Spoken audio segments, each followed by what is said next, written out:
Hola, buenas tardes a todos. Bienvenidos a este simposio. En primer lugar, quisiera agradecer a la Sociedad Española de Nefrología y al comité organizador, que junto con GSK nos han hecho posible el desarrollo de este simposio, que como ven, está dirigido a plantear alguna estrategia y modificar el curso de la nefritis lúpica.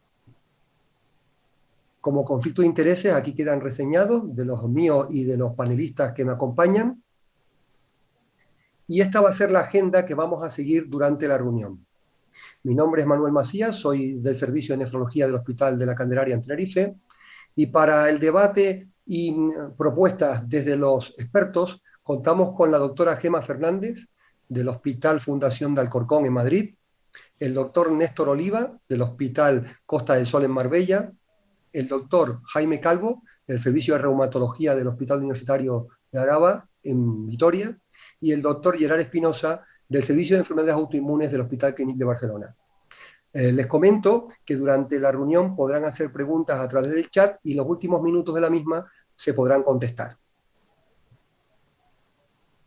Como aproximación inicial a la situación que vamos a plantear, a modo de recordatorio, decirles que, como saben, la nefritis lúpica y estos pacientes pueden experimentar una serie de comorbilidades asociadas a esta entidad, tanto a nivel cardiovascular como en diferentes órganos.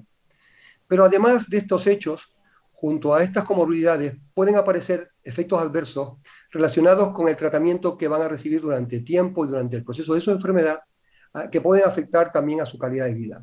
Estas entidades pueden producir infecciones, complicaciones cardiovasculares y a nivel de la capacidad reproductiva o a nivel óseo. Como en cifras específicas, vemos que los pacientes con enfermedad lúpica pueden desarrollar nefritis hasta en un 40% de los casos a lo largo de su enfermedad, y de estos un 20% puede llegar a fases avanzadas del daño renal y precisar tratamiento sustitutivo renal. Ahora, puestos ya en escenario, vamos a plantear junto con los expertos que nos acompañan qué estrategias en diferentes ámbitos que van desde el diagnóstico hasta la forma de evaluar al paciente y hasta las estrategias de tratamiento son las más adecuadas en el momento actual para plantear en la nefritis lúpica. Sin duda, como ocurre en la mayoría de las situaciones clínicas que nos abordamos, el establecer un diagnóstico precoz y exacto facilita y mejora el pronóstico de los pacientes. Sin duda, para los expertos que están aquí, para todos nosotros, supone un reto diagnóstico muchas veces establecer el diagnóstico de lupus. Incluso podemos decir que hay muchas pruebas que nos facilitan este diagnóstico, pero hay aspectos más específicos que otros que su utilidad es mayor. Esto da una relevancia fundamental a un seguimiento próximo de los pacientes para poder en cualquier momento establecer el diagnóstico. Llegados a este punto, yo creo que es el momento de aprovechar la experiencia de dos de nuestros compañeros y quisiera saber, en el caso de cómo se puede confirmar el diagnóstico, qué datos son los más adecuados, contar con la opinión de Gerard. ¿Qué opinas, Gerard, sobre el estado actual de estas formas de confirmar la enfermedad? Muchas gracias, Manuel. Bueno, a sumarme a los agradecimientos que has dicho inicialmente. Y yo creo que ante esta pregunta, lo primero es pensar en la enfermedad. Es decir, lo más importante es pensar que el paciente puede tener esta enfermedad. Y básicamente un poquito por lo que has dicho al principio, la variedad de síntomas y signos que puede presentar el paciente con lupus son muy importantes. Algunos de ellos muy evidentes, como puede ser la piel o la afectación articular, pero otros pueden ser silentes. Y en el caso del riñón puede ser así. Pacientes vienen a la consulta y están clínicamente bien, pero en cambio tienen alteración a nivel del sedimento urinario o incluso una proteinuria. Por tanto, lo más importante es la sospecha clínica. Una vez hecha la sospecha clínica, yo creo que es fundamental pedir pruebas, digamos, sobre todo una batería inmunológica. Y dentro de la batería inmunológica, los últimos criterios de clasificación de enfermedad del lupus, de EULAR-ACR, lo que hacen es exigir, digamos, un nivel mínimo de anticuerpos antinucleares, que lo han hecho en el cutoff, en el punto de corte de 1,80. Los anteriores criterios en forma de score también, podía ser que el paciente tuviera NAS negativos. Con estos nuevos criterios, la verdad es que esto, digamos, ya no es tan cierto y para confirmar el diagnóstico de lupus, digamos, condición sine qua non de este nuevo algoritmo de criterios de clasificación es que el paciente tenga un mínimo de anticuerpos antinucleares. A partir de aquí se mantiene el sistema de score con toda una serie de manifestaciones clínicas y manifestaciones analíticas a nivel hematológico, a nivel renal y a nivel de otro tipo de anticuerpos, como los antifosfolipídicos o el anticuerpo anti-SM, que es muy específico de lupus. Pero yo creo que lo fundamental es pensar en que el lupus existe y pensar que no es tan raro como uno piensa, sino que ante una paciente, sobre todo mujer joven, con toda una serie de manifestaciones clínicas, puede tener esta enfermedad. Y una vez se sospecha, se pide la batería inmunológica. Excelente. Yo creo que has hecho referencia a una situación actual del diagnóstico de la enfermedad con ese punto de corte. Yo creo que ese sería un mensaje a dar y sobre todo la sospecha. Pero también aprovechando la presencia de Jaime Calvo con nosotros, quisiera saber, porque siempre nos cabe esa duda o esa novedad en los criterios que para clasificar lupus, para llegar a la nefritis lúpica hay que tener un lupus bien clasificado. Un poco cómo ves, Jaime, en esta circunstancia. ¿Cuál es tu perspectiva actual con lo que ha referido Gerard? Bueno, pues uniéndome también en primer lugar a los agradecimientos tanto a la Sociedad Española de Nefrología como a GSK y siguiendo un poco al hilo de lo que comentaba Gerard, también la situación en este caso con referente al diagnóstico o la posibilidad de hacer un diagnóstico de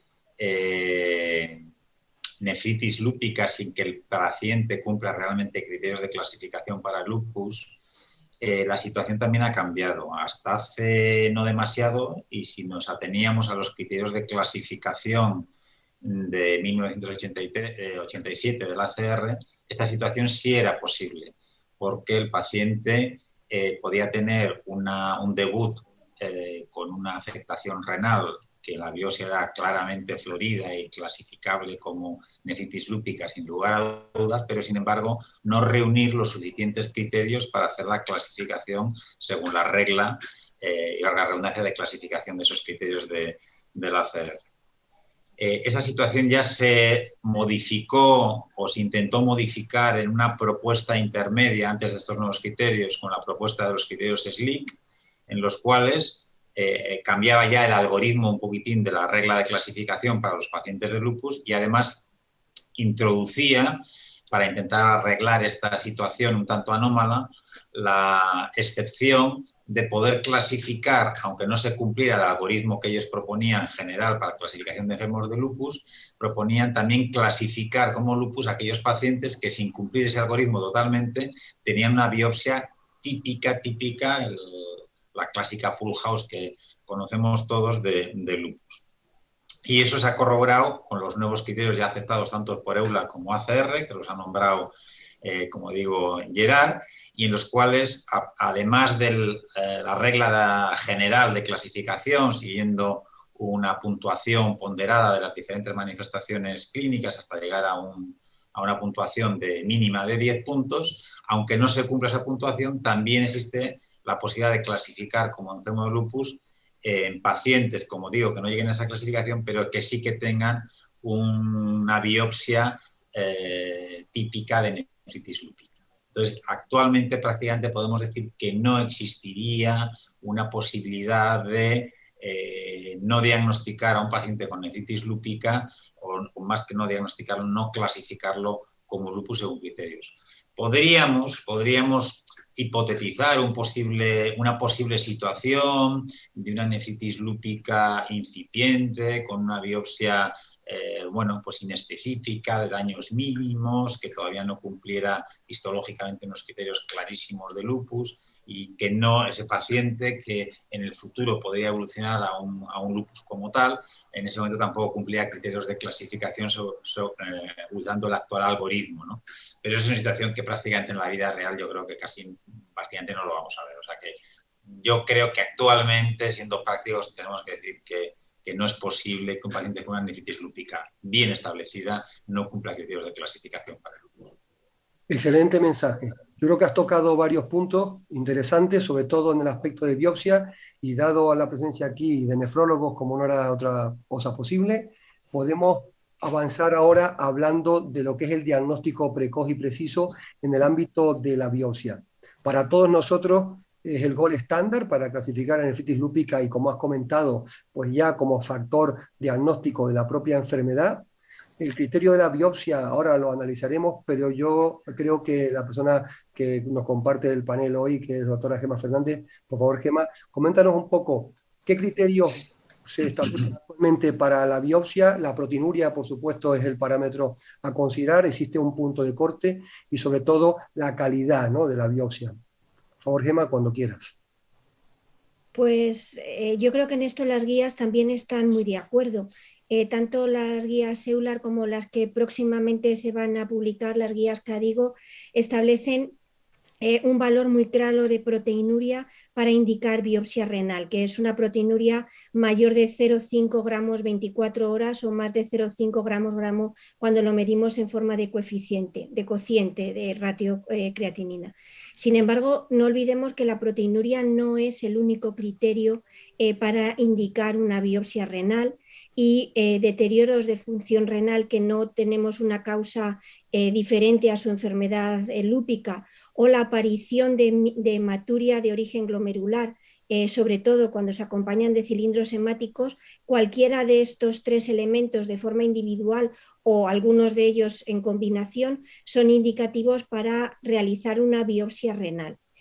En pacientes naïf la situación está clara, pacientes lúpicos que es la primera vez en la que sospechamos una nefropatía lúpica y en la que vamos a indicar por primera vez una nefropatía lúpica. Ya no hay tanto consenso en pacientes que ya han tenido un primer episodio de nefropatía lúpica, que el tratamiento les fue bien, pero se han quedado con cierto grado de proteinuria, y sabemos que la nefropatía lúpica puede recaer y puede tener nuevos episodios, y que de nuevo en cada episodio necesitamos una biopsia renal para establecer el mejor tratamiento posible. En ese caso las guías se mojan poco. Yo tomaría los dos criterios de deterioro de función renal con causa no justificada o la aparición de hematuria cuando previamente era inexistente. Y en cuanto a la proteinuria, un aumento de un 30-40% respecto a la proteinuria residual con la que el paciente se quedó tras los episodios previos, me parece que sería una cifra razonable. Esa cifra no la he visto escrita en ninguna guía clínica, pero creo que sería una cifra entre el 30 y el 50% de aumento de proteinuria, por supuesto, que no esté condicionada por un mal control tensional, que no esté condicionada por una ganancia ponderal, que no esté condicionada por nada externo que no sea un aumento de la actividad lúpica con expresión renal. En cualquier caso, yo creo que lo vamos a remarcar todos a lo largo de la charla de hoy. Los marcadores, la proteinuria, la microhematuria, el deterioro de función renal son excelentes elementos de alarma de que en el riñón está ocurriendo algo, pero necesitamos siempre una biopsia renal, porque todos sabemos que el lupus es la enfermedad típica en la que existe una clara discordancia entre las manifestaciones clínicas, manifestaciones analíticas y la realidad histológica. Y la realidad pronóstica y la realidad del tratamiento va a venir determinada por la biopsia renal. Y además tenemos que ser conscientes de que la biopsia renal debe ser una técnica a la que debemos estrujar al máximo. Es decir, es una técnica en la que tenemos que hacerle microscopía electrónica, inmunofluorescencia y microscopía electrónica. Y si realmente no disponemos de todas esas técnicas, tenemos que replantear que a lo mejor la biopsia hay que mandarla a otro sitio. Excelente propuesta. Has puesto en relieve el valor del sedimento. Recordar, como tú sabes y cualquiera de los que estamos aquí, que tiene que ser un sedimento fresco. Muchas veces el que se traslada al laboratorio pues no tiene esa calidad, y de todas maneras has comentado ciertos aspectos, pero me gustaría ahora utilizar que en las guías que has mencionado, y seguro que en otras muchas, aparece alguna referencia a biomarcadores, ¿no? Bueno, esto parece que todavía nos agarramos a los que tú has establecido como mejores, ¿no? Pero yo creo que Néstor igual tiene alguna idea o nos refuerza ese criterio que has propuesto, ¿de acuerdo? Néstor, ¿qué nos puedes decir de biomarcadores o cuál es tu opinión? Sí, a la pregunta si existen biomarcadores que pudieran suponer una alternativa a la biopsia renal, primero tenemos que saber que para que un biomarcador sea bueno tiene que ser específico de nefritis lúpica, tiene que correlacionarse bien con la actividad de la enfermedad y nos tiene que dar información de la severidad. Tiene que ser útil para el seguimiento, tiene que mejorar los parámetros convencionales que haya, tiene que ser coste efectivo y tiene que ser reproducible. Y yo creo que actualmente no hay ningún biomarcador que pueda sustituir a lo que es la biopsia renal, lo que es el sedimento urinario, lo que es la proteinuria, sobre todo medida en orina de 24 horas y el filtrado glomerular estimado. Entonces, es verdad que se han desarrollado múltiples biomarcadores tipo TWIC, tipo VGF, tipo también RNA en piel, que puede ser marcador de enfermedad renal, citoquinas, quemoquinas, pero a la pregunta si hay alternativas a día de hoy a la biopsia renal o a los biomarcadores tradicionales, yo diría en principio que todavía no lo hay. Sí, eso parece que estaremos de acuerdo, porque efectivamente, y ha sido muy útil tu planteamiento de que a saber bien lo que queremos decir con biomarcador. Bien, pues dado este paso ya en el diagnóstico, el siguiente objetivo es ver qué queremos conseguir con toda esta estrategia. Y sin duda, en cualquier planteamiento terapéutico, las perspectivas y los objetivos que debemos alcanzar quedan reflejados en esta diapositiva. Por supuesto, la supervivencia del paciente debe ser prioritaria, pero en el ámbito renal, pues sin duda la supervivencia de la función renal, como se dice aquí en el punto 1. Sin duda, esta función renal se debe preservar y hay unos criterios reconocidos en todas las guías, y debatiremos un poco sobre ellos, que son los criterios de remisión. Y sin duda, en la evolución de la enfermedad, la presencia de brotes tiene un impacto negativo sobre la propia enfermedad y sobre el daño renal de manera específica, de tal manera que hay que prevenirlos y hay que recortarlos en su duración. No se nos escapa que dentro de los objetivos se debe incluir la calidad de vida del paciente. Esto queda también reflejado en las guías y en todas las estrategias que se planteen. Y por supuesto, como hemos dicho desde el principio, el atender a las comorbilidades y a los efectos secundarios asociados a los fármacos forma parte de toda esta análisis global. Pues, sin duda, como hemos dicho, aquí ya la referencia a las guías queda reflejada, tanto las KDIGO que serán publicadas recientemente, las de EULAR y DTA que fueron hace ya poco, y las de ACR, donde establecen cómo se definirían los criterios de remisión clínica. Pero yo creo que a todos nos pasa por la cabeza que muchas veces, o más de las que quisiéramos, no se llega a esta remisión completa. Y hay que darle valor a por lo menos alcanzar algún tipo de mejoría en estos parámetros. Entonces, ¿qué crees, Gemma, que podemos darle valor a la remisión? ¿Tenemos que esperar y atacar hasta conseguir la remisión completa, o hay que establecer, individualizar y ver en qué punto podemos darnos un poco la tranquilidad? Manolo, qué pregunta tan difícil.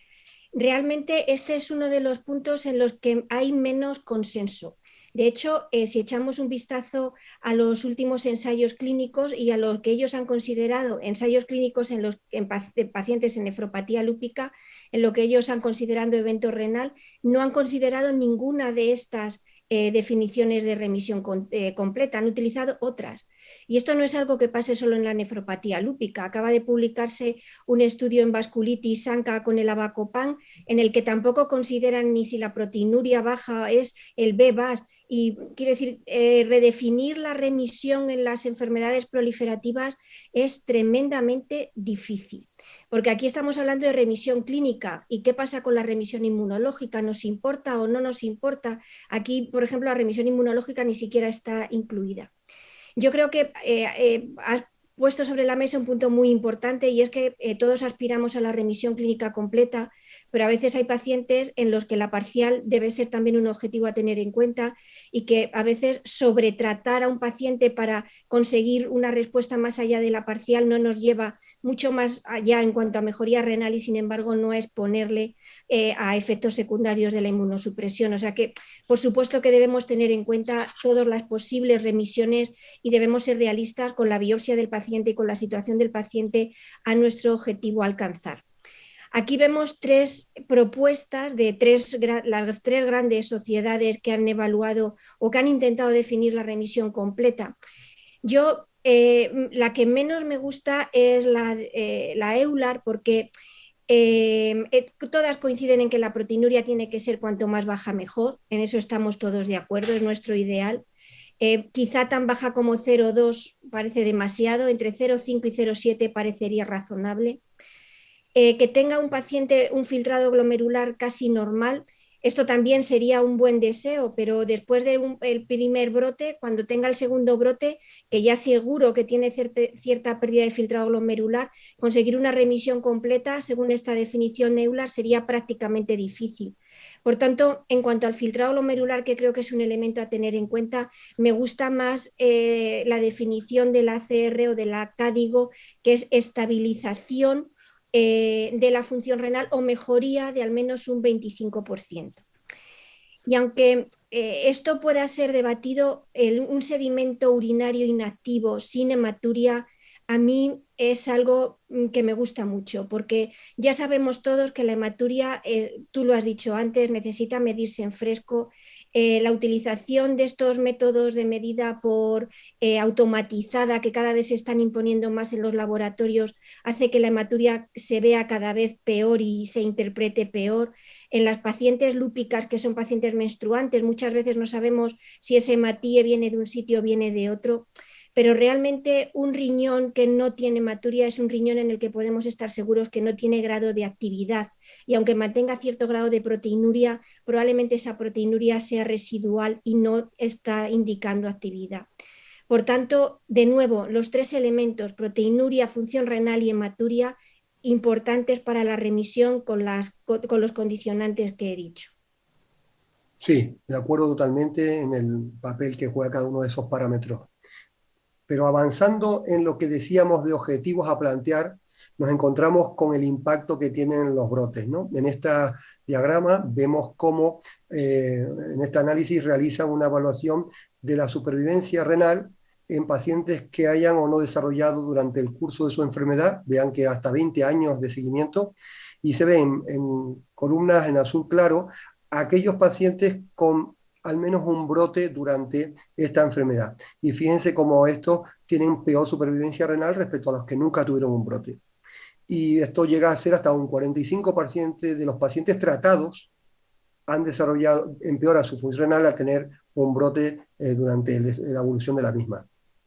¿Y qué podemos hacer? Pues el paso siguiente, no cabe duda que será el tratamiento.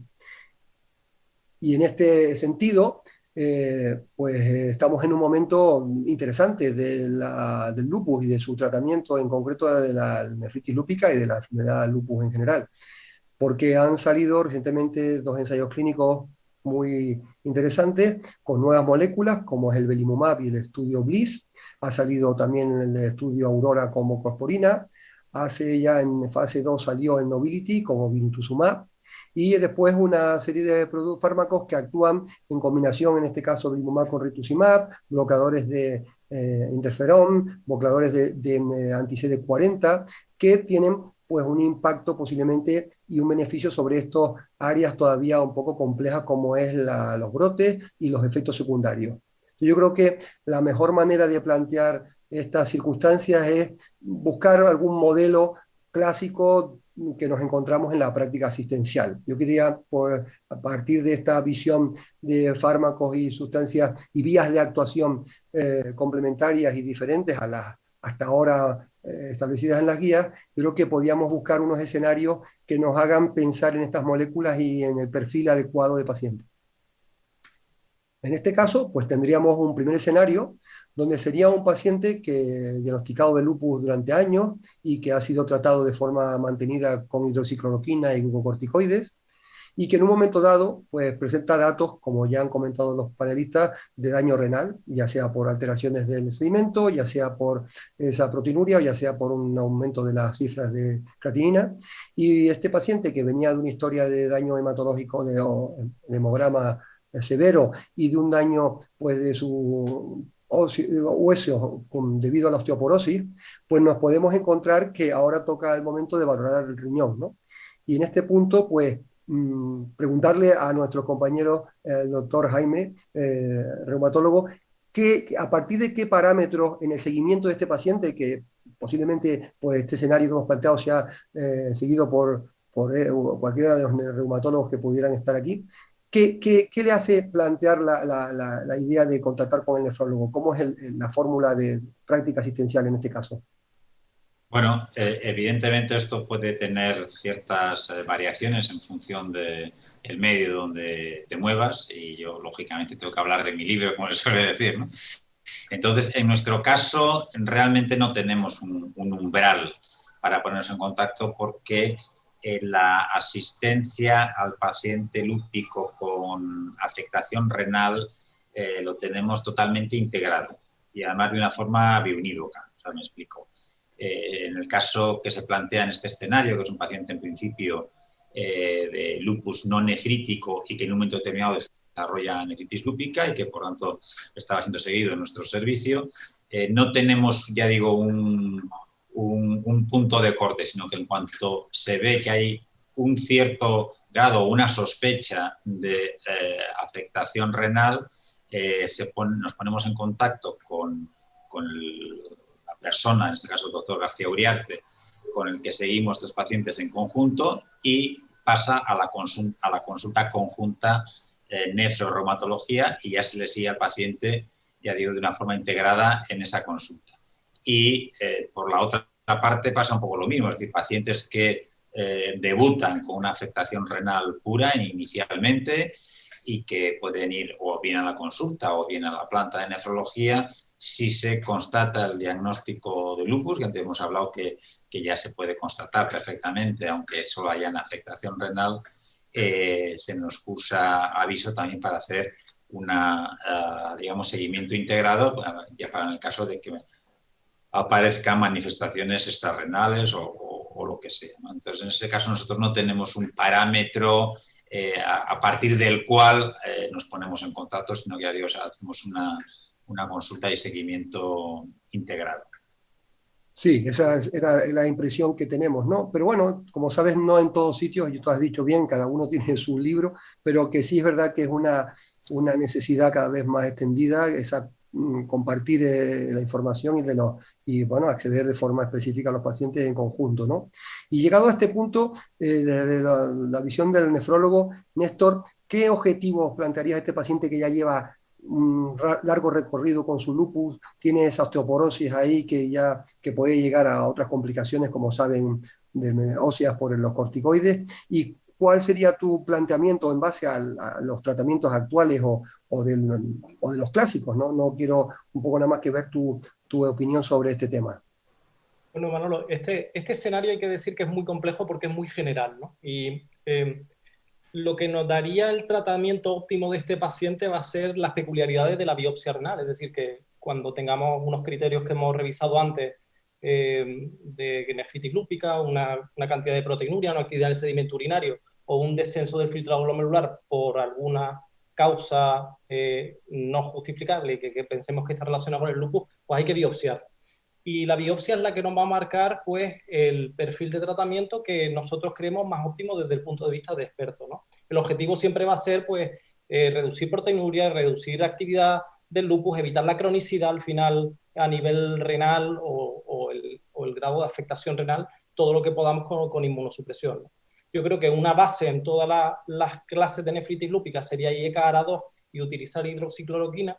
Y en las nefritis lúpicas proliferativas tipo 3, tipo 4 o tipo 3-4 asociado al 5 o una clase 5 con una proteinuria nefrótica, pues nos planteamos, aparte de los IECA, la hidroxicloroquina, pues el añadir más inmunosupresión. Yo creo que todos fijándonos siempre en el protocolo del estudio ALMS o en el Eurolupus, ¿no? Sería un poquito la forma de plantear tratamiento que utilizaríamos todos en las clases proliferativas, ¿no? ¿Qué tenemos en cuenta? Pues, como he dicho, es muy complicado sintetizarlo, pero por supuesto la fertilidad de la paciente nos determina que utilicemos un fármaco u otro fármaco. El grado de fibrosis intersticial, si hay mucha afectación o mucha podocitopatía en esa biopsia renal, si hay datos de microangiopatía trombótica, también no determinaría elegir un fármaco o elegir otro fármaco. La raza incluso del paciente también. Y en función de eso, pues tomar una decisión de qué fármaco puede ser mejor para el paciente. Siempre dentro de la voluntad de individualizar y buscar el mejor fármaco inmunosupresor para cada enfermo. Aprovechando que estamos hablando de esto, pues me gustaría hacer un poco una reflexión, ¿no? Porque este sería un paciente tipo, una mujer con una nefritis lúpica, a lo mejor una proteinuria de más de 1 gramo, que tiene a lo mejor una clase 3, una clase 4 o una clase 3-4 asociada a un grado 5. Eso, si tenemos en cuenta cuáles son los criterios de inclusión del estudio BLISS, por ejemplo, LN, ya entraría dentro de ese estudio. Entonces, lo que tenemos ahora como una forma de pensar quizás atrevida, quizás eso lo cambiamos dentro de unos años, ¿no? Siempre hay que recordar que los estudios randomizados prospectivos son como la primera piedra de un edificio, ¿no? Y ahora vienen los estudios en vida real para ir tomando decisiones nosotros. Lo que sí sabemos, por ejemplo, sobre todo enfocado al paciente que tiene micofenolato, dentro del protocolo ALMS, que a lo mejor le asociamos el belimumab, pues somos capaces de inducir un 12% más de remisiones que si lo hiciéramos solo con el micofenolato y los corticoides sin el belimumab. Y de una manera muy interesante que quiero destacar, a pesar de aumentar el grado de inmunosupresión, los efectos adversos, sobre todo efectos adversos graves y efectos adversos infecciosos, no se aumentan según los resultados de ese estudio. Como he dicho, lo que pensamos ahora que este sería a lo mejor un paciente de tipo ALMS o Eurolupus, quizás dentro de unos años ya pensamos diferente con el desarrollo de los estudios de vida real, ¿no? Entonces, yo creo que ese sería un poco el planteamiento. Y en este perfil de paciente tiene un dato muy interesante que es la osteoporosis, ¿no? Dentro de un paciente que quizás queremos ahorrar el uso de corticoides por el problema de hueso o que haya tenido una necrosis vascular, el añadir el belimumab al micofenolato y el reducir corticoides de una manera un poquito más precoz o minimizar el uso de corticoides podría ser una opción. Igual que hablamos de belimumab, hablamos de voclosporina, es decir, un anticarcinolínico de nueva generación que si tuviera las características adecuadas sería una opción buena. Y también veremos en un futuro el obinutuzumab y los datos que nos aporta. Pero insisto, la visión que tenemos ahora dentro de ALMS y Eurolupus, quizás dentro de unos años con estudios de vida real podemos ir desarrollando y podemos ir utilizando en este perfil de paciente o quizá en todo, ya veremos, ¿no? No sé qué opina el resto de los compañeros. Bueno, eso iba a decir, como ha sido una respuesta tan elaborada, que te agradezco porque has tocado todos los aspectos. De hecho, las guías EULAR CADIGO hacen referencia a las pacientes embarazadas, a las pacientes pacientes con historia de infecciones, la osteoporosis, o sea, todos esos aspectos hay que tenerlos en cuenta y yo creo que has hecho una buena visión cuya información es necesaria, hasta la raza has planteado como los estudios han demostrado, ¿no? Entonces, bueno, seguimos este guión y yo creo que si hay alguna opinión por parte de Gerard, que hace unos minutos que no lo oímos, alguna opinión de internista experto en enfermedades autoinmunes, ¿cuál sería un poco, si añadir algo aquí, aunque en el siguiente planteamiento de escenario podríamos ver otra cosa? Sí, yo estoy totalmente de acuerdo con lo que han comentado Jaime y Néstor. Y yo creo que el problema es un poquito lo que decíamos 2 diapositivas antes, que no tenemos suficientes biomarcadores, no tanto ya de diagnóstico de nefropatía lúpica, sino que nos informen del pronóstico funcional o de respuesta al tratamiento, ¿no? Y tengo mucha envidia a los compañeros, por ejemplo, que se dedican a oncología y el cambio que ha supuesto los nuevos tratamientos en el pronóstico de estos pacientes y que ellos con una pieza anatomopatológica, que en este caso podría ser la biopsia renal, la estrujan como coagema antes y son capaces de hacer un tratamiento personalizado del mismo tipo de neoplasia en diferentes pacientes con diferentes tratamientos. Y yo creo que un poquito el futuro probablemente va a ser este, ¿no? Con la voclosporina, a mí me da más la impresión, personalmente, más con belimumab quizás que con voclosporina, en el sentido de que yo creo que la voclosporina quizás es un poquito más inespecífica, podría servir para otro tipo de glomerulopatías, y en cambio belimumab probablemente se ceñiría más a un mecanismo más, si me permitís, de producción de enfermedad autoinmune, ¿no? Yo creo que el futuro pasa por esto, por intentar establecer muchos mejores factores pronósticos y de diagnóstico a nivel incluso de la biopsia renal. Idealmente ya sería fuera de la biopsia renal, los biomarcadores, pero yo creo que estamos bastante lejos de esto.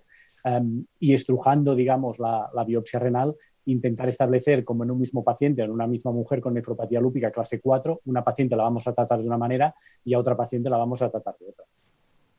Sí, sin duda esa es la clave. Yo creo que esto nos da pie para el siguiente escenario clínico.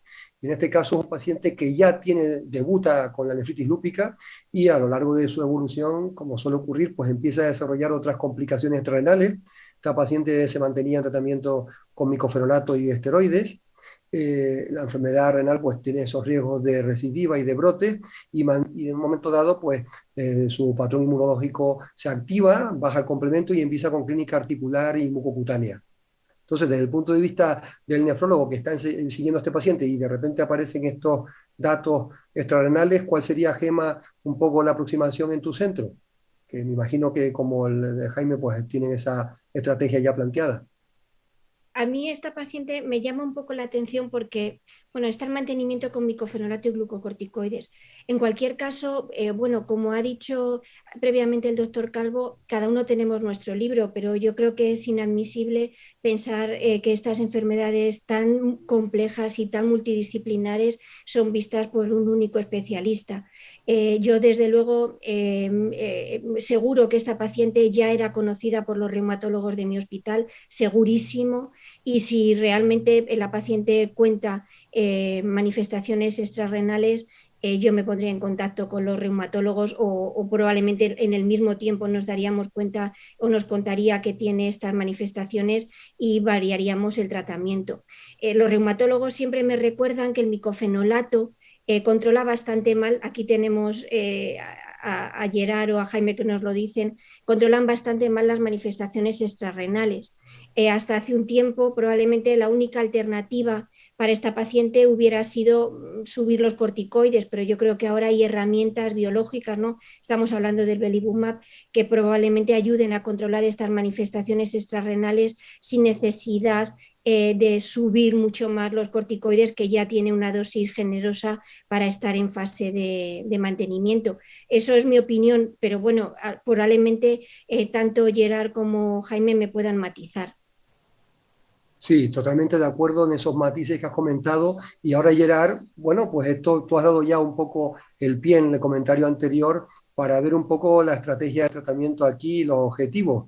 Porque sí es verdad, también dejaste entrever que la biopsia renal, y Gema también lo comentó en su momento, que la presencia de algunos perfiles o aspectos, incluso en el electrónico, puede orientar a asumir una estrategia más concreta, pero bueno, en este sentido, ¿cuál sería tu opinión qué le podíamos ofrecer a este paciente en este tratamiento crónico que habría que ahora actuar de manera más intensa, ¿no? Voy a hacer una revelación en este sentido para los que nos están oyendo. Nos está quedando bastante bien, como vamos muy fluidos. Hace un par o tres de días nos reunimos para un poquito establecer un poquito el guión y me acuerdo que Gema comentaba que en el primer escenario le costaría más dar belimumab de entrada y en cambio en este segundo escenario no sería tan reticente, ¿no? Yo personalmente estoy de acuerdo con ella. Yo creo que en el primer escenario las cosas no nos van razonablemente mal con el ALMS o con el Eurolupus, ¿no? Una cosa que a veces nos sorprende es que el porcentaje, no sé si a vosotros os pasa, el porcentaje de pacientes que llegan a remisión renal completa o parcial en los ensayos clínicos, que yo creo que a veces es exageradamente baja o sí, raramente bajo en relación con lo que tenemos en la práctica clínica habitual. Probablemente puede ser por los criterios que a veces son un poquito más restrictivos, ¿no? En un ensayo clínico. Pero es verdad que necesitamos otras herramientas terapéuticas para que haya un porcentaje de pacientes que no responden de entrada o por esos pacientes tan remitentes recurrentes, ¿no? Pero yo, en fin, no sé, estaría de acuerdo con Gema. El primer escenario de primer brote de nefropatía lúpica en una chica caucásica, pues probablemente con una biopsia renal con una clase 4 no demasiado, digamos, activa, yo haría terapia convencional. En un paciente recurrente, remitente, con mucha actividad inmunológica, con mucha manifestación extrarrenal, yo probablemente de entrada añadiría algún tratamiento. Y como comentaba anteriormente, quizás aquí, además de la discusión de añadirlo al principio o no, la otra discusión que podríamos tener es, bueno, muy bien, ¿y añadimos Beli o añadimos voclosporina? Y en este sentido, probablemente con manifestaciones extrarrenales, yo añadiría belimumab. Con manifestaciones recurrentes renales sin demasiada fibrosis o daño acumulado a nivel de la biopsia renal, probablemente añadiría doloclosporina. Y como comentaba Néstor, también tener en cuenta algunos otros factores. Yo creo que uno de los factores más importantes es la adherencia terapéutica. Belimumab se puede dar por vía endovenosa, se puede dar también por vía subcutánea. Es verdad que por vía subcutánea los pacientes nos pueden mentir igual, pero con voclosporina es añadir más comprimidos al día en un paciente que ya toma bastantes. De manera que, bueno, puede ser otro factor importante a tener en cuenta. Excelente análisis. Y me gustaría, ya que has comentado esto de cumplimiento, ¿cuál es tu experiencia, Jaime? Porque los que llevan lupus y sin afectación renal, pero durante seguimientos de años, creo que eso es algo que cada vez tenemos más en cuenta, ¿no? Que el cumplimiento es complejo, ¿no? Sí, bueno, todos sabemos que la adherencia en cualquier enfermedad crónica es una parte muy importante de los buenos resultados.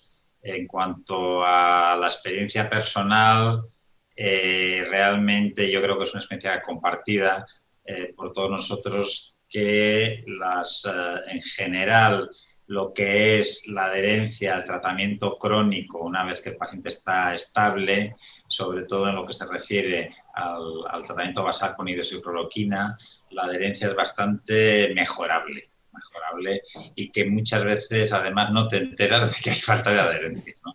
Eres el problema, y que al cabo de X tiempo a veces se le escapa en una consulta, bueno, es que yo en realidad no lo estoy tomando, ¿no? Cuando le preguntas, bueno, tienes que ir a la consulta de oftalmología, bueno, yo es que esto en realidad me encontraba bien. Pues eso yo creo que es una experiencia que compartimos todos.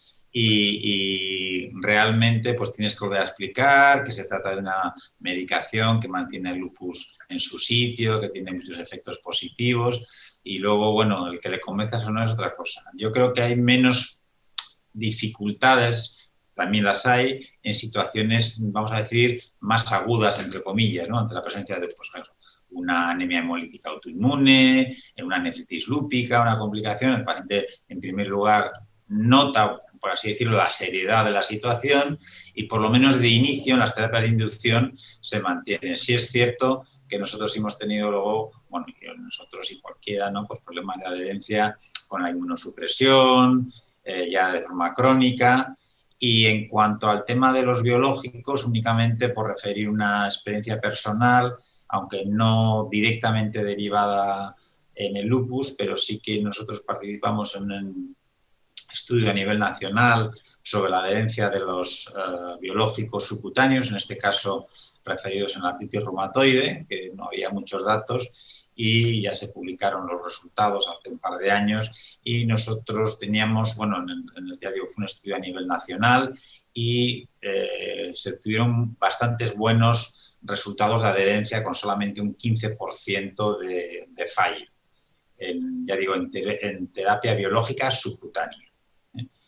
Yo creo que, como decía Gerard, probablemente la utilización de terapias un poco sofisticadas también hace que el paciente se adhiera más a ello. Y quizás, si en este caso la voclosporina en esta situación, es decir, una pastilla más y que el paciente parece que le da menos importancia, podría tener más problemas de adherencia. Pero sobre todo, ya digo, yo lo he notado en la hidroxicloroquina. Excelente evaluación esta de un aspecto tan relevante. Bueno, yo creo que hemos sido bastante amplios en las respuestas, hemos lanzado mensajes, yo creo que pueden llegar a la práctica asistencial de nuestros compañeros, y yo creo que ahora toca el momento de ver qué preguntas nos han enviado los que están con nosotros, ¿no? Y sin duda esto es una oportunidad porque, como han podido comprobar, todos los que aquí han participado son expertos y tienen amplia experiencia, más allá de, como ha dicho Gerard, del dato del ensayo clínico, que hasta nos sorprende muchas veces por lo mal que van los pacientes, ¿no? Y cuando realmente cada día vemos pues, éxitos, ¿no? Y ahí están. Así que nos quedamos ahora al turno de preguntas y agradecerles, por supuesto, a todos el que estén aquí con nosotros.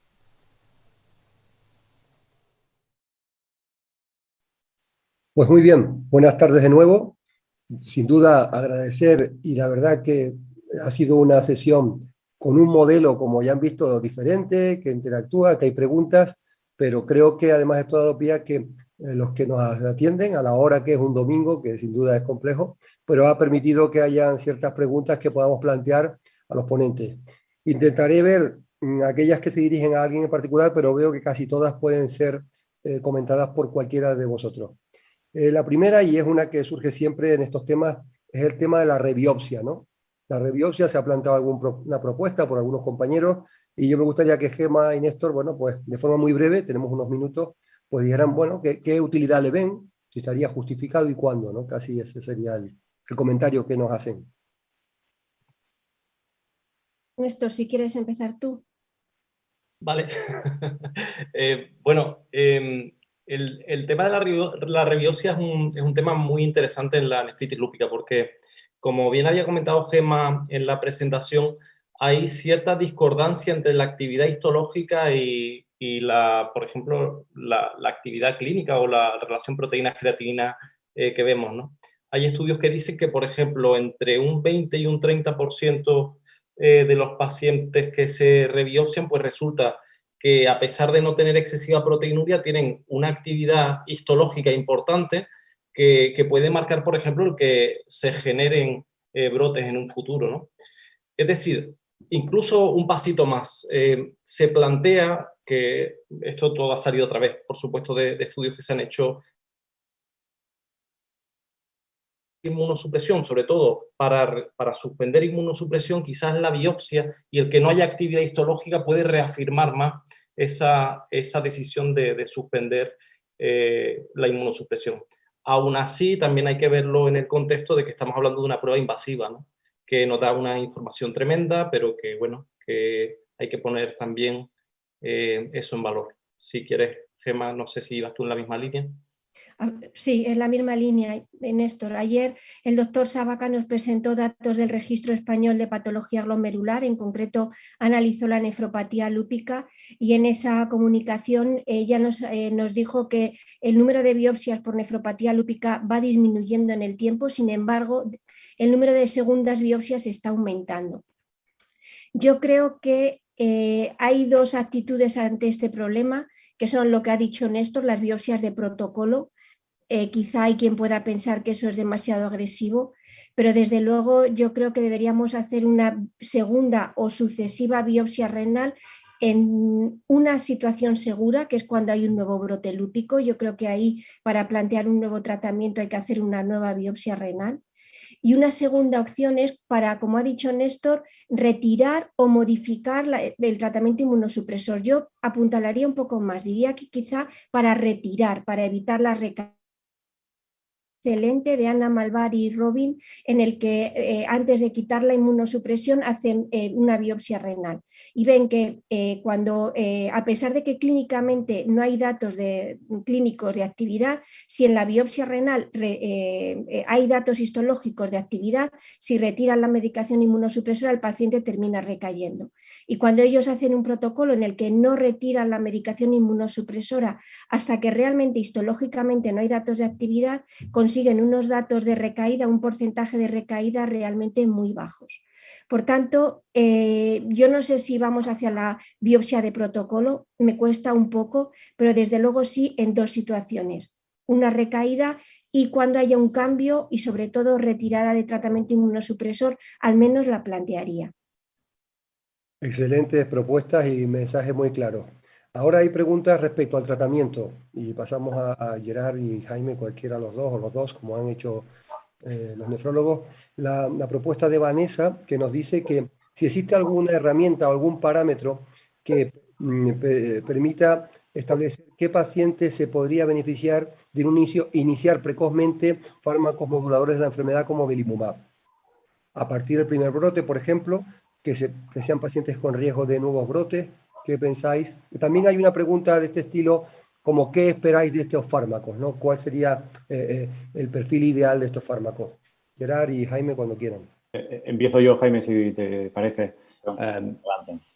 Buenas tardes a todos. Es una muy buena pregunta y que yo creo que, de hecho, el original del New England Journal of Medicine tampoco daba demasiadas respuestas a este punto. Como ha comentado Néstor durante la sesión, en principio, ¿no? Una paciente con una proliferativa por biopsia se podría tratar de entrada con micofenolato, ciclofosfamida y belimumab. uno u otro ipilimumab. Ha salido recientemente un post-hoc de este mismo estudio en el cual pacientes con membranosas o pacientes con proteinurias elevadas no respondían tan bien al ipilimumab o parecería que el ipilimumab no aportaba demasiado. De manera que es un primer paso, ¿no? Quizás aquellas pacientes con un perfil más proteinúrico, síndrome nefrótico o con un componente de membranosa en la biopsia renal probablemente no serían quizás tan respondedoras a belimumab y quizás sí más a la combinación de micofenolato o ciclofosfamida con voclosporina, ¿no? Micofenolato o voclosporina y hacer una triple terapia. Yo creo que un poquito ya lo he comentado durante la sesión. Nos hacen falta más biomarcadores, tanto a nivel de biopsia renal como a nivel, sobre todo, idealmente, a nivel urinario, por ejemplo, o plasmático, como para poder, digamos, ser un poquito más o tener una capacidad predictora mucho más alta en cuanto a respuesta de tratamiento. Bueno, yo únicamente apuntalar lo que ha dicho Gerard, también un saludo a toda la audiencia y unirme a los agradecimientos que se han dicho. Y al hilo de lo que comentaba Gerard, pues evidentemente, como ha quedado expuesto en la tertulia inicial, tenemos que avanzar bastante más en el tema de biomarcadores. Ya nos queda un poco especular en base a los perfiles clínicos y a la creencia en base a la experiencia que cada uno tenemos acumulada, y a veces eso puedes acertar o puedes o fallar, ¿no? En relación, por ejemplo, con el uso de ipilimumab, en parte quizá lo que ha comentado del post-hoc Gerard era en cierta forma esperable, ¿no? Porque patogénicamente el ipilimumab se tiene que relacionar más con las formas proliferativas, que son más patogénicamente, vamos a decir, más cercanas al lupus que las membranosas puras, con lo cual quizá no es sorprendente eso, y quizá su papel de entrada y especulando, pues podría entrar en aquellos pacientes en los cuales se acumula mucho perfil de riesgo, una forma proliferativa, en el cual, por las razones que sean, es preferible ahorrar corticoides y quizá una combinación de entrada con belimumab te pueda permitir el salvar corticoides y evitar un daño prolongado en el futuro. Quizás ese sería uno de los perfiles a considerar. El que ha comentado Gerard también yo creo que es un buen perfil, ¿no? La de gente que acumula daño podocitario con un perfil más de tipo membranoso, pues sería un escenario más propio para un anticalcinurínico, en este caso de voclosporina. No sé si puedo añadir alguna cosa. Sí, también quiero yo. Esperen un momento. Como hay preguntas de terapéutica que están surgiendo, añadan lo que quieran, pero también en este debate pues surge alguien, Ana, por ejemplo, que nos dice que si en un futuro podríamos pensar en que desaparezcan los corticoides del tratamiento de mantenimiento. Yo me atrevo a decir, y Gerard, por favor, más veterano, me corrija, pero nunca ha habido un estudio que compare esteroides con no esteroides en las fases iniciales. Siempre han estado ahí, ¿no? Da la impresión. Y después bueno, otra cosa, en realidad sí hay un intento. Un intento, pero en la fase cuando empezó, no. Pero y la segunda pregunta quedaría en estas terapias en el algoritmo, ¿no?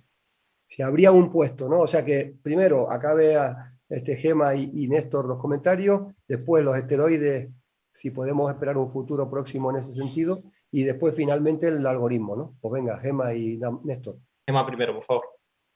A ver, no tenemos que olvidarnos que el ensayo clínico que tenemos con los anticalcinurínicos es el Aurora, pero eso no quiere decir que nuestra experiencia con los anticalcinurínicos en la nefropatía lúpica sea algo nuevo. Tenemos larga experiencia tanto con ciclosporina con tacrolimus, y de hecho son fármacos casi de obligado uso en las formas membranosas o cuando son formas proliferativas con elevada proteinuria. Es decir, que la voclosporina todavía no la tenemos aquí, pero sí que tenemos otros anticalcinurínicos que nos pueden hacer bastante similar, y estudios que no son ensayos clínicos, pero sí estudios observacionales chinos han demostrado que la triple terapia consigue mejores resultados que la doble terapia. De hecho, mañana hay una interesante controversia en el que se va a hablar precisamente de esto, de comparar doble terapia frente a triple terapia en la nefropatía lúpica. Y en cuanto a los esteroides, y ya mi turno corre en esta pregunta también, en la parte de inducción no lo hacemos, pero en el mantenimiento es muy, muy habitual que pacientes que van bien, después del primer año se le deje con el fármaco ahorrador de esteroides y los esteroides hayan desaparecido del tratamiento, que se les deje solo con micofenolato o se les deje, es decir, que a día de hoy solo en algunos pacientes antes que en otros, pero la retirada de esteroides después en la fase de mantenimiento, digamos, tardía, yo creo que ahora sí es una realidad. No sé qué opináis. Yo, Manolo, un segundo solo quería reafirmar el estudio del post-hoc que comentaba Gerard, que ha salido publicado en el Kidney hace un mes escasamente, y lo que destaco es que nos da muchísima información clínica ya, es decir, cuando mejor actúa el belimumab sería en pacientes, como bien ha comentado Gerard, cuando tienen una proteinuria por debajo de 3 gramos, cuando es una forma 3, una forma 4, y yo destacaría mucho que los pacientes en el grupo de tratamiento, a pesar de tener más inmunosupresión, tenían menos mortalidad y tenían menos decline o menos pérdida de función renal a lo largo de los años, que ya estamos muy acostumbrados en el tema de diabetes, en estos composite renales de no perder función renal a lo largo de los años y sobre todo a expensas de evitar los brotes, ¿no? Es decir, que es una maravilla el post-hoc porque, insisto, da mucha información clínica de dónde es quizás el paciente que más se beneficiaría de utilizar el belimumab. Y creo que también me gustaría reenfocar el debate también a que el uso de belimumab debe ser un uso, no sé si al principio del todo, en los primeros meses, pero no es un fármaco de rescate para los pacientes que vayan mal, sino es un fármaco que te va a evitar que empeore función renal y supuestamente su actividad inmunológica e histológica renal es la que se va a reducir, la inflamación, es como un nefroprotector a nivel del riñón, salvando las distancias, por supuesto, con otros fármacos en diabetes. Jaime, ¿querías comentar tú el tema de los cortis? Sí, bueno, quería puntualizar que efectivamente creo que es una tendencia a ir utilizando cada vez menos corticoides. Ahí me gustaría resaltar también ahí los trabajos en España de Guillermo Ruiz-Astorga, que fue uno de los primeros precursores de reducción del uso de corticoides. Y en este sentido sí que el intento por parte de la doctora Lighthouse, nefróloga en UK, en las Islas Británicas, de hacer una inducción sin corticoides. Bueno, es cierto que utilizaba unos pulsos inicialmente, pero no utilizaba corticoterapia oral en la inducción y únicamente utilizaba rituximab en el estudio del Rituximab, ¿no? O sea, que ya sí hay, digamos, visos de intentar manejar la nefritis lúpica sin corticoides y, bueno, por otro lado tenemos también un poco las experiencias en vasculitis con el avacopan, también para el estudio del corticoides. O sea, que yo sí que veo un horizonte con una minimización del uso de corticoides o incluso una no utilización. No sé qué opina Gerard al respecto. Totalmente de acuerdo. La verdad es que es el caballo de batalla, ¿no? Y el principal factor que se ha relacionado con daño acumulado y calidad de vida de los pacientes. Yo quería hacer un par de comentarios. El primero es que yo creo que en los ensayos clínicos encuentro a faltar que además del endpoint, digamos, clínico-analítico, haya un endpoint histológico. O sea, nos gustaría mucho que a los 2 años o las 104 semanas hubiera una biopsia renal de control, porque igual nos llevaríamos sorpresas y resulta que, ¿no?, en el grupo de tratamiento o en el grupo de no tratamiento igual habría suficientes diferencias histológicas como para además añadir valor al fármaco. Y el segundo comentario, yo creo que lo que estamos haciendo aquí ahora es súper importante. Es decir, nos podemos discutir mucho si belimumab o closporina, pero yo creo que la colaboración entre diferentes especialistas es fundamental en estos pacientes, porque nos complementamos y hasta donde no llegamos uno, pues llegan los otros. Y yo creo que esto es súper importante. Excelente, este ha sido el mejor mensaje. Gracias, Gerard. Gracias, Jaime, Gemma, Néstor. Gracias a la Sociedad Española de Nefrología y a GSK. Yo creo que nos lo hemos pasado bien, nos hemos conocido más y hemos hablado libremente y yo creo que espero que esto ha sido útil para todos los que nos han oído. Venga, a seguir con el Congreso. Hasta luego. Buenas tardes. Hasta luego.